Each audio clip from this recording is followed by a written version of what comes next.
So at this point, we have an account record, but we don't know who works there just yet. So we're going to need to add a contact. Now, adding a contact, there's two different ways you can do it.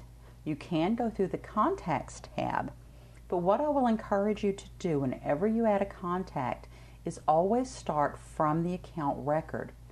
And the reason for this is we want that contact to be associated with this account name. Plus, if we had entered any address information, if we add the contact from here, it will go ahead and copy all of that information over for us so we don't have to type it again. So to add that new contact, if you noticed a moment ago when I hovered over contacts, this small little menu popped up and I can click New Contact from here.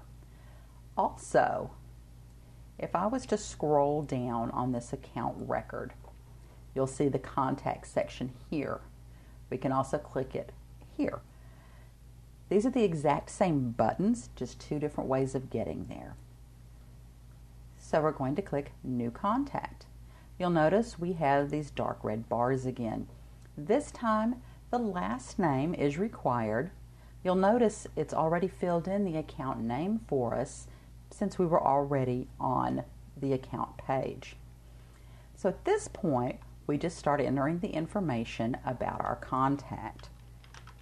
So we enter first name and last name. Then we have title. And then something that's special that we have added that's normally not a part of SalesForce is a checkbox to check, is this person one of our professional athletes? If so, put a check in the box. And if you have put a check in the box, come to the sport drop down and select the appropriate sport for them. Then on this side, we have the phone, mobile, and email, pretty self-explanatory. There's also a reports to. What this does is enable you to basically create an organization chart for your account records. You don't need to use this. You can if you want to, but we're not really tracking that information. Next section down, self-explanatory. It's all your address information. And then below that, in your additional information, there's places for additional phone numbers, assistants, if they have a specific department they work in. Doesn't make any sense. You also have a box in the description field here. This again is just a place for you to put your notes that are specific to this particular contact.